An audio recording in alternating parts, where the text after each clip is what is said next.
"Hi," Mira said, and her voice came out breathier than she intended. "Sorry to interrupt." "You're not interrupting anything," he said quietly. His voice was low, smooth, with a Korean accent that made the words feel slower, warmer. "You don't need to apologize," he added.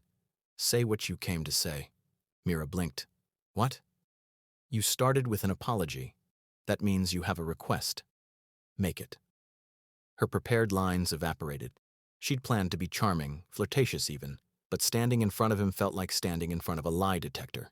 Every false word would show. "My friends dared me," she said, the truth spilling out before she could stop it. "To see if I could make you want me enough to give me your number. It's stupid. I hate it. You can say no." For a long moment, he just looked at her. Then something that might have been amusement flickered across his face. Not a smile. Just a slight shift in the set of his mouth. "Then sit," he said. "If you're going to embarrass yourself, do it properly." Mira sat. The booth's leather was cool against her bare legs, and suddenly she was hyper-aware of how short her dress was, how her hair was falling out of its clip, how her lipstick had probably worn off hours ago. "What's your name?" he asked. "Mira." "Mira." He said it like he was testing the weight of it. "I'm Minho." "Nice to meet you, Minho." "Is it?" He leaned back, one arm draped across the booth's edge. "You're still terrified." "I'm not terrified. Your left hand has been gripping your purse strap so hard your knuckles are white. You've looked back at your friends twice in the last 30 seconds, and you're sitting on the very edge of the seat, ready to run." He paused. "That's not confidence. That's flight response." Heat crawled up Mira's neck. "You're very observant." He tilted his head slightly. "So, the dare. What happens if you fail?" "They show a video of me drunk," Mira said, "talking about fixing my life and going back to my ex." He studied her for a moment. "Going back to your ex doesn't sound like fixing your life." Mira exhaled. "Yeah, I know." His eyes narrowed slightly. "Your friends are cruel, or very good at motivation. Bit of both, probably. And you don't flirt," he said, as if he'd just confirmed something. "You apologize. Even now, you're making yourself smaller. Shoulders turned in, voice quiet. You're trying to take up less space." Mira straightened despite herself. "Maybe I'm just polite." Polite is a mask people wear when they're afraid of being seen. Minho picked up his drink, swirled it once. "Why did you really come over here?" "I told you. The dare." "No. The dare is why you walked over. I'm asking why you're still sitting here." The question hit different than she expected. Mira opened her mouth, closed it. Across the bar, she could see Sarah making exaggerated hurry-up gestures. "I don't know," Mira said finally. "Maybe because you're the first person in a long time who's asked me a question I don't have a prepared answer for." Minho's expression shifted again, still not quite a smile, but something softer. "What do you do, Mira? For work?" "I'm a receptionist at a dental office, but I'm trying to get into marketing. I studied communications, did an internship, the whole path. Just haven't caught the right break yet." "That's what you tell people at parties. I asked what you do." Mira felt something crack open in her chest. "I answer phones and smile and pretend I'm grateful for the opportunity while my degree collects dust and my student loans collect interest." "Better," he said. "Honesty looks good on you." "Is that supposed to be a compliment?" "It's an observation. Whether it's a compliment depends on whether you value honesty." "Do you?" "Sometimes." Minho pulled his phone from his jacket pocket, unlocked it with his thumb, and slid it across the table. "Put your number in." Mira stared at the phone. "Just like that? You completed your dare. Or do you want me to make you work harder for it?" Her fingers moved before her brain caught up, typing her number into his contacts. When she slid the phone back, he glanced at the screen, then pocketed it without comment. "You won't hear from me tonight," he said. "But you'll think about it." "How do you know?" "Because you're still trying to figure out if I'm interesting or just rude." He stood, buttoning his jacket with one hand. "The answer is both. Good night, Mira." He walked away before she could respond, moving through the crowd like water parting around stone. People shifted out of his path without seeming to notice they were doing it.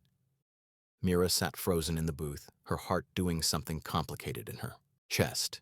When she finally made it back to her friends, Sarah was already squealing. "Oh my God, you did it! You actually did it! What did he say? Did he seem into you? Let me see the texts." "There are no texts," Mira said, sliding back into her seat. "But you got his number." "He got mine." Jessica's eyes went wide. "That's even better. What's his name?" "Minho." "Minho," Jess repeated, drawing out the syllables. "Very mysterious, very handsome and brooding. I approve." Mira reached for her drink, found it watered down and warm. "It was just a dare. It's not like anything's going to happen." But even as she said it, she knew she was lying. 3 days passed before her phone buzzed with an unknown number. Mira was at work, halfway through explaining to an elderly patient that no, they couldn't get a same-day appointment for a cleaning when the text came through. "I said you'd think about it. You did." She nearly dropped her phone. The patient was still talking, something about how in her day you could just walk in and see the dentist, but Mira's brain had gone offline. Her thumbs hovered over the keyboard. "You're very confident." His response took 4 hours. "Are you free Thursday?" Mira stared at the message. No preamble, no small talk. Just a direct question that somehow felt like a test. "Depends. Free for what?" "Dinner. 7 p.m. "I'll send you the address." That's not really how asking someone out works. "I'm not asking, I'm offering. You can say no." Mira should have said no. Every reasonable instinct told her this was weird, too fast, too controlled. But there was something about the directness that cut through the usual games. No pretense, no performance. "Okay?" "Thursday at 7. The address came through 10 minutes later. When she Googled it during her lunch break, her stomach did a small flip. It was the kind of restaurant that didn't list prices on the website, where the reviews used words like intimate and exclusive and mentioned valet parking. Thursday arrived, wrapped in anxiety. Mira changed outfits 4 times, settling on a black dress that felt sophisticated without trying too hard. She arrived at the restaurant 5 minutes early, which turned into 10 minutes of sitting in her car trying to calm her breathing. The interior was all dim lighting and dark wood, tables spaced far enough apart that conversation stayed private. Minho was already there, sitting at a corner table that somehow felt both prominent and secluded. He stood when she approached, a gesture that felt old-fashioned and completely natural coming from him. "You came," he said. "You sound surprised." "People say yes when it's just talk, then disappear when it's real." He pulled out her chair. "I'm glad you didn't." The first 20 minutes were almost normal. They talked about surface things, the kind of first-date conversation that mapped territory without claiming it. He asked about her day, and she found herself actually answering instead of deflecting. He told her about a book he was reading, some dense philosophical text she'd never heard of, and made it sound genuinely interesting rather than showing off. But then someone approached the table. The man was large, built like he spent more time in gyms than offices, wearing a suit that didn't quite fit right across the shoulders. He didn't look at Mira at all. "Hyungnim," he said quietly. "Lee Jun-ho wants to know if you're still coming by tonight." The temperature of the entire conversation dropped 10 degrees. Minho's expression didn't change, but everything about his energy shifted. The man who'd been casually discussing philosophy became someone else entirely. "Tell Jun-ho I'll be there when I'm finished here," Minho said. His voice was exactly the same pitch and tone, but somehow it carried weight that made the larger man take half a step back. "Yes, Hyungnim." The man disappeared as quickly as he'd arrived. Minho turned back to Mira like nothing had happened. "You were saying something about your interview?" But Mira had stopped listening to her own words. "Hyungnim? It's a term of respect." "For what?" "For someone people respect." "That's not an answer." "No," Minho agreed. "It's not." Mira set down her fork. "Who are you? Really?" "I'm someone having dinner with you." "Minho." He studied her for a long moment. Then he leaned back, his fingers drumming once against the table. "I run a family organization. Import and export, primarily. Some real estate holdings, various investments." "That's very vague." It's very true. But it's not complete. Complete truths are rare. He picked up his wine glass, swirled it. What do you want to know, Mira? Ask me directly. Are you dangerous? Yes. The answer came without hesitation, without qualification. Mira's breath caught. To me? No. But the world I exist in can be dangerous to anyone close to it. He set down the glass, which is why most people don't get close. Is that why you sat alone at the bar? That's why I always sit alone. Mira should have left, should have made an excuse, called a car, blocked his number. Instead, she heard herself say, "What happened to honesty looking good on me?" Something flickered across his face, almost a smile, almost regret. It does, which is why I'm telling you this now instead of later. Later, Mira repeated. You were planning on doing this again? I'm planning on nothing, but I'm hoping for something. The waiter appeared with their entrees, breaking the tension. They ate in relative silence, but it wasn't uncomfortable. Mira found herself watching him, the way he moved with that same precise control, the way his eyes constantly tracked the room without seeming to, the way servers and staff gave their table an extra buffer of space. When he drove her home because she'd taken an Uber, his car was exactly what she expected. Black, expensive, perfectly maintained. The interior smelled like leather and something else, something clean and expensive she couldn't identify. Thank you for dinner, Mira said when he pulled up outside her apartment building. Thank you for staying. He looked at her directly. Even after you got scared. I'm not scared. You should be. Intelligent people are scared of dangerous things. Are you trying to scare me away? I'm trying to be honest. You said you valued that. Mira's hand was on the door handle, but she didn't pull it. Will I see you again? Do you want to? I asked first. Yes, Minho said. You will, if you want to. She got out of the car before she could overthink it, but she felt his eyes on her all the way to her building's entrance. When she turned back, he was still there, waiting until she was safely inside before he drove away. The text came an hour later. You bite your lower lip when you're thinking. You did it 14 times tonight. Mira smiled despite herself. You counted. I pay attention to things that interest me. What else did you notice? 1, you're terrible at pretending you're not curious. 2, you ask real questions when most people ask safe ones. 3, you didn't flinch when I told you I was dangerous. Maybe I should have. Maybe. But you didn't. 3 weeks became a month, then 6 weeks. Mira and Minho fell into a pattern that wasn't quite dating and wasn't quite anything else. Minho would text, usually late, asking if she was free. Sometimes they'd meet for dinner. Sometimes he'd pick her up and they'd drive nowhere in particular, talking about everything and nothing. He never came up to her apartment, never invited her to his place. The closest they got to physical contact was his hand on her back as they walked, his fingers occasionally brushing hers when he handed her things.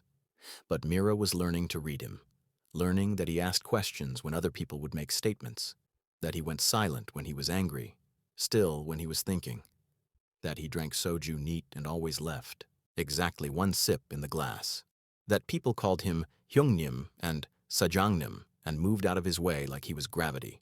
She'd Googled him, of course, found almost nothing, a few mentions in business articles, always brief, always peripheral.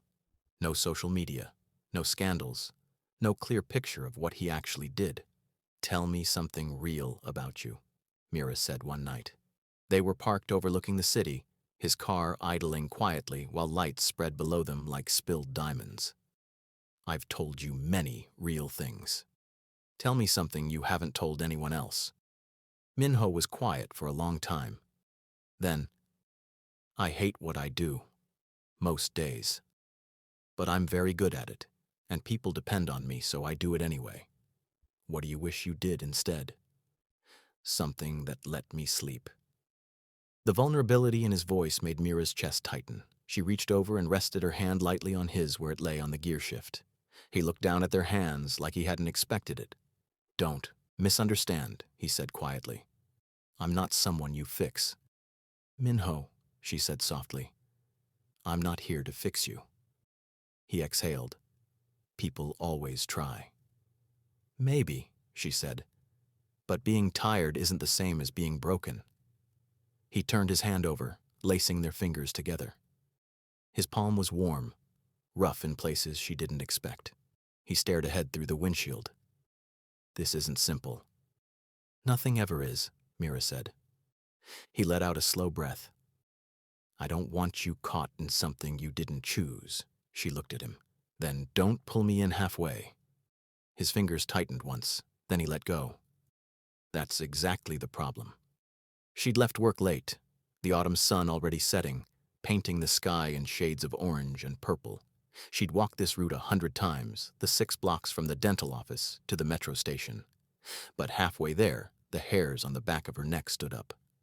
A black sedan was crawling along the curb, staying exactly 3 car lengths behind her.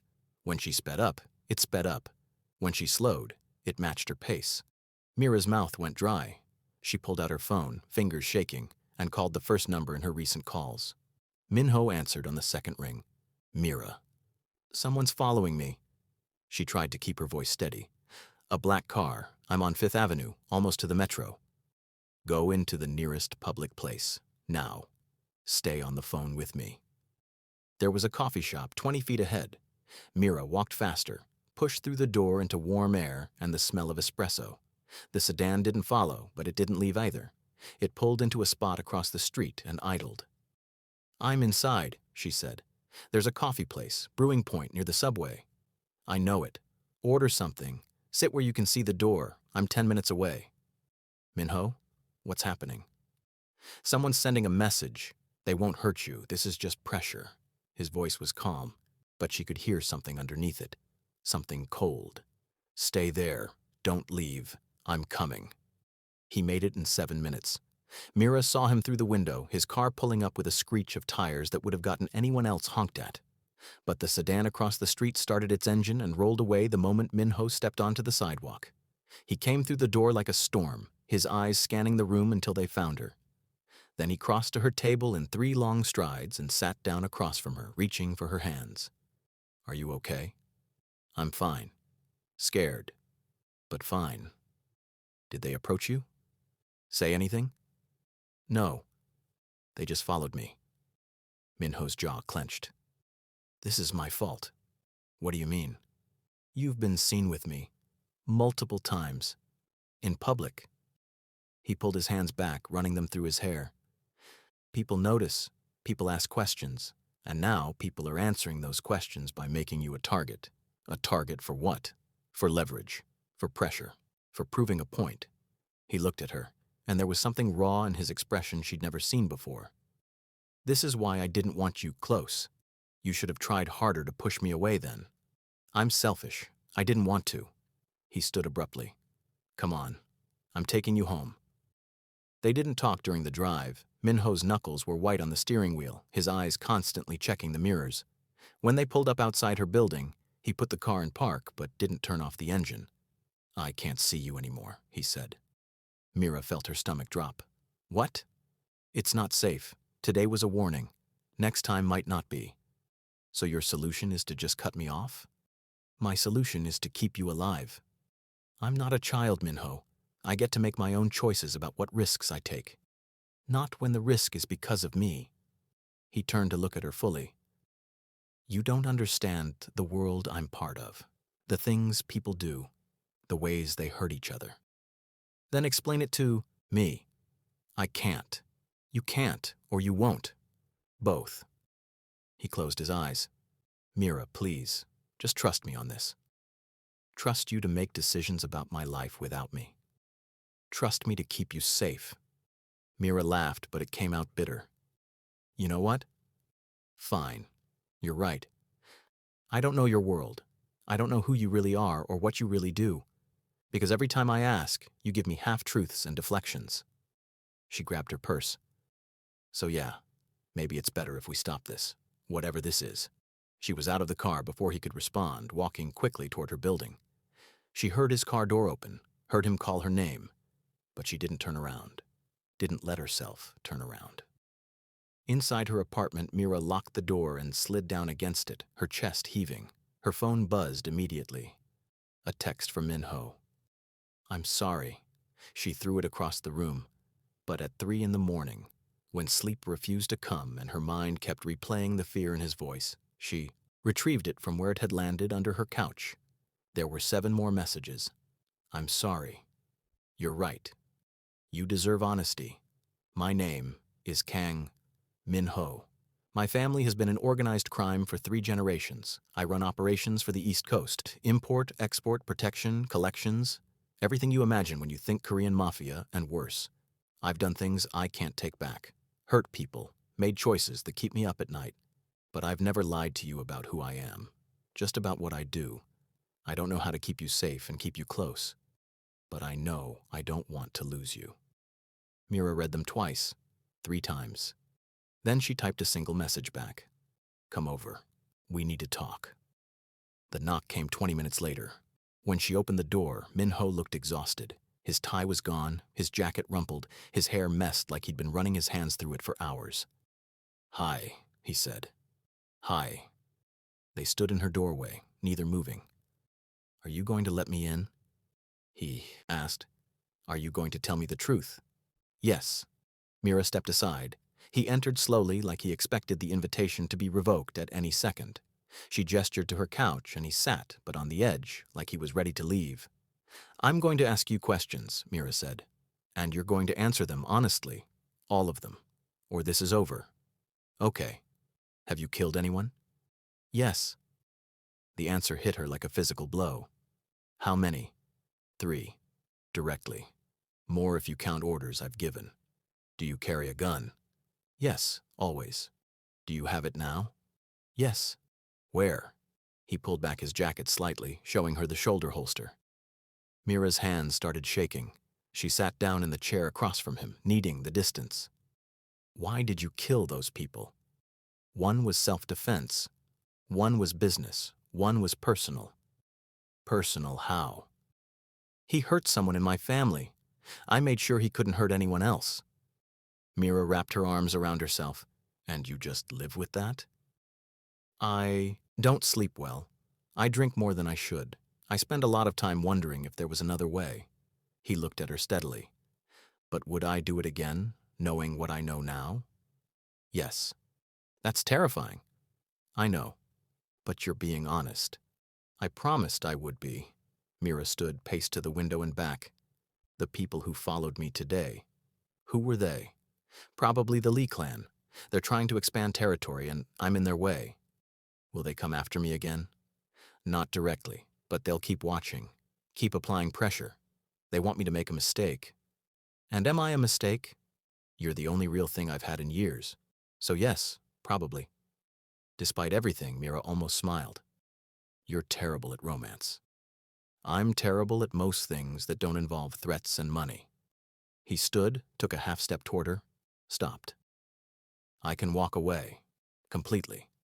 Make it clear you're not part of my life. They'll leave you alone. Is that what you want? No. But what I want isn't the priority here. Mira looked at him, at the exhaustion in his eyes, the tension in his shoulders, the way he held himself like someone always waiting for the next blow. And underneath all of it, she saw something else. Someone who told her the truth, even though it could cost him the one thing he seemed to want. I need time, she said finally, to think about this, about whether I can live with knowing what you do. That's fair, but I'm not telling you to leave, not yet. Something in his expression shifted. Hope, maybe, or just relief. Thank you. Don't thank me. I might still decide this is insane.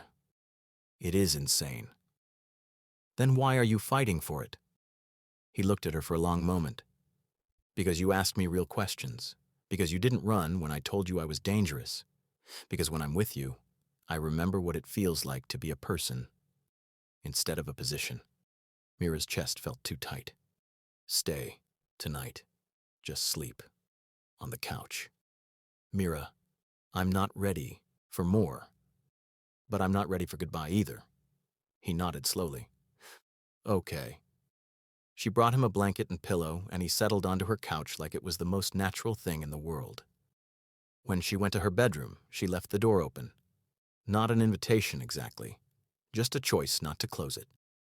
In the morning, she woke to the smell of coffee. Min-ho was in her kitchen, somehow having procured actual breakfast pastries from somewhere, looking domestic and dangerous in his rumpled dress shirt. "I need to tell you something," he said when she emerged, "and you're not going to like it." Great start to my day. There's a decision I have to make, today. Something that could protect my position, but would require me to do something I don't want to do. How bad? Bad enough that I'm considering refusing.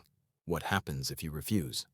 I lose standing, power, protection. He set down his coffee cup. The people who followed you yesterday would smell weakness, and they'd push harder. And if you do it, I become more of the person I hate, but you stay safe. Mira felt sick. Don't put that on me. Don't make me responsible for your choices. I'm not. I'm telling you there are consequences to everything, and you deserve to know what they are.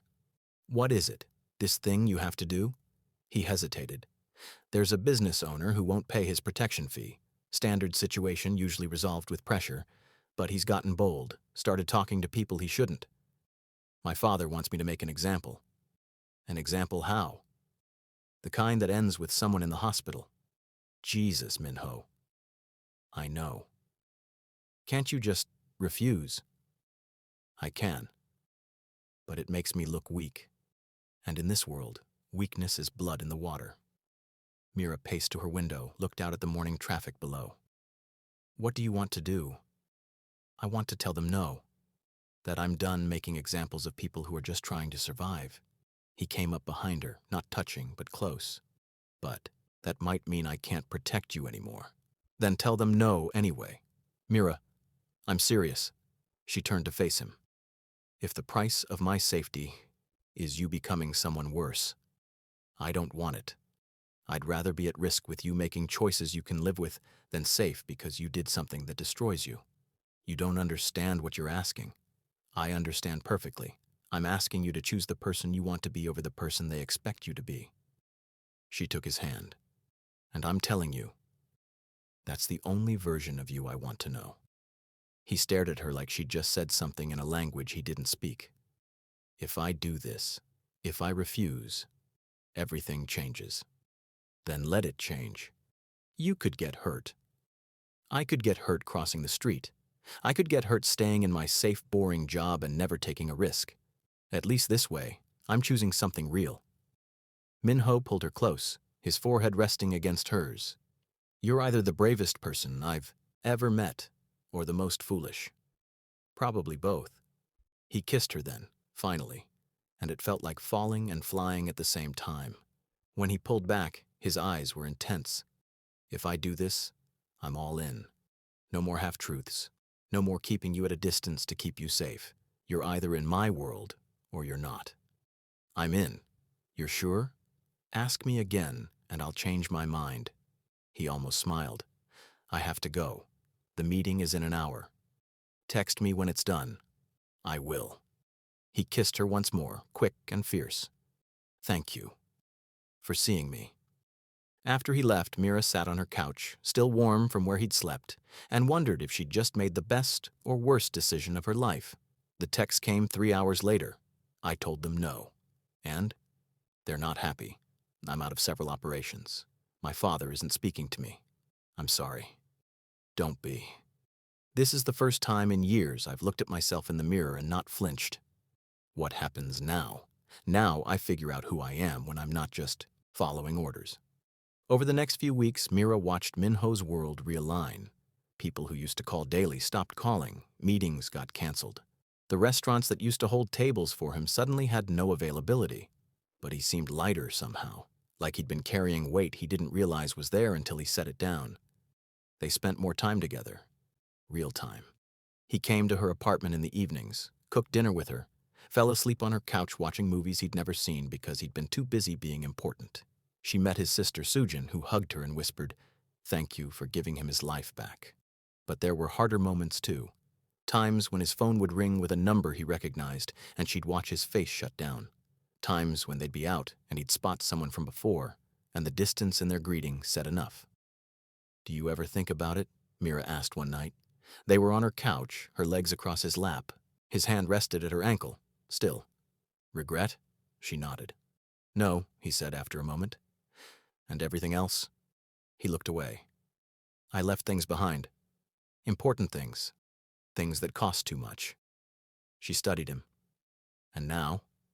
He met her eyes. Now I decide. She swallowed. That's scary. Yes, he said. But it's mine.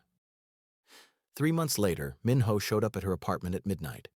Mira opened the door in pajamas, ready to give him grief for not texting first. But the words died when she saw his face. He looked wrecked. What happened? Can I come in? She pulled him inside and led him to the couch. He sat down hard, elbows on his knees, head lowered. Minho, she said softly, you're scaring me.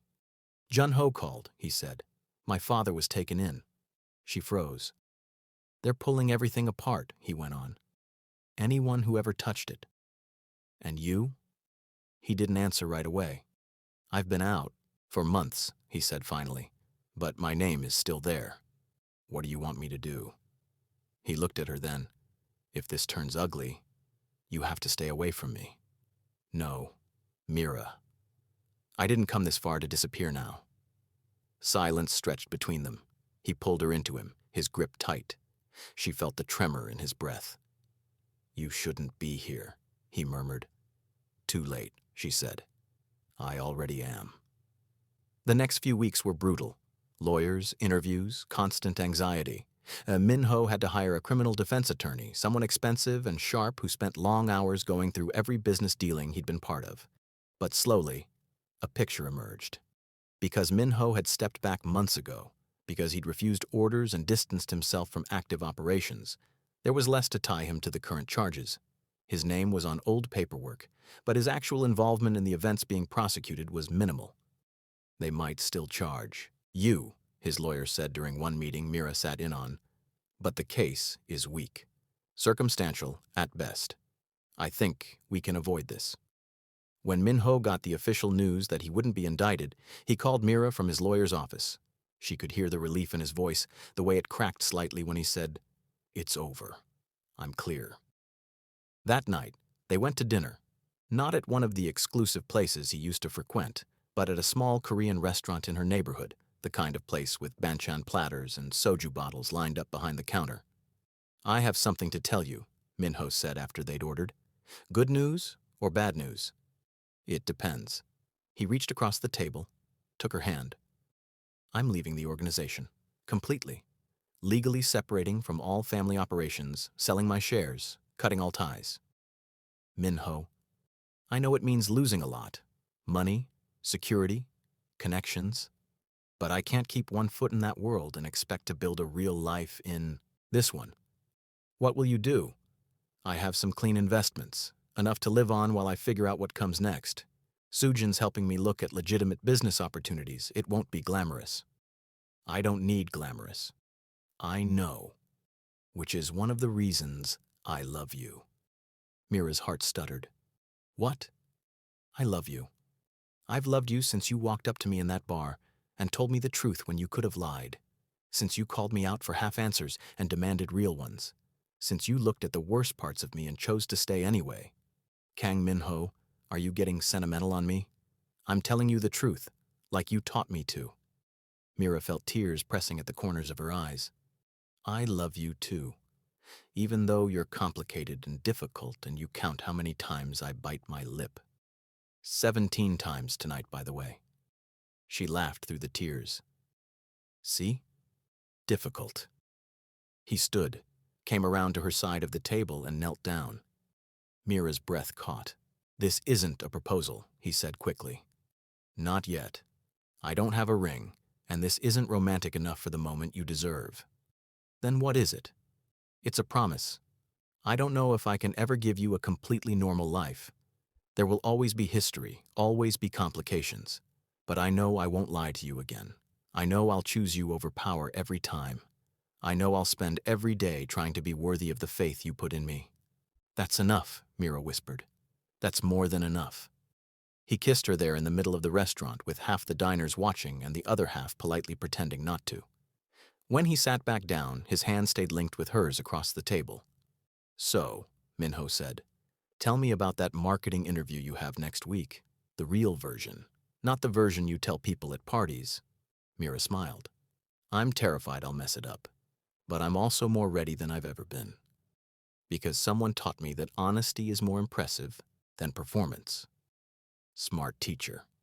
He has his moments. They talked until the restaurant started putting chairs on tables, until the servers were giving them pointed looks.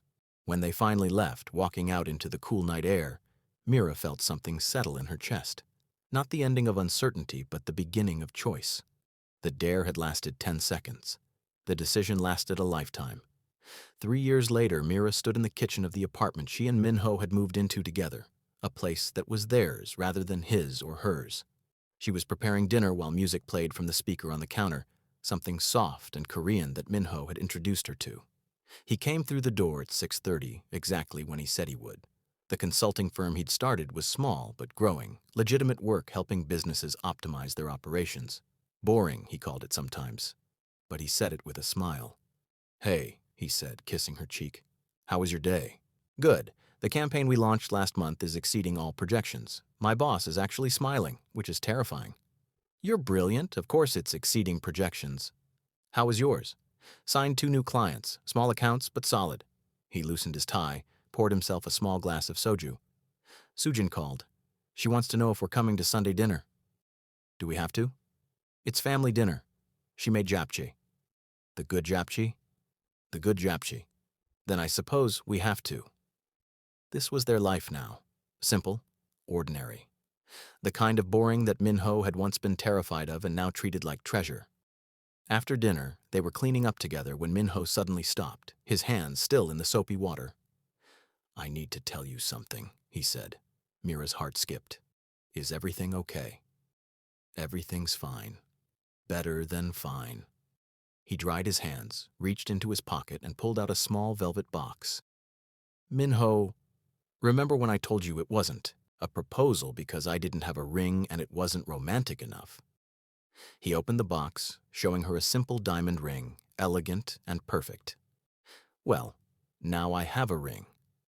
And is this romantic enough?" "Probably not. We're in our kitchen. You have sauce on your shirt. I'm wearing sweatpants. But it's honest." Mira felt tears streaming down her face. "Is this the part where you ask?"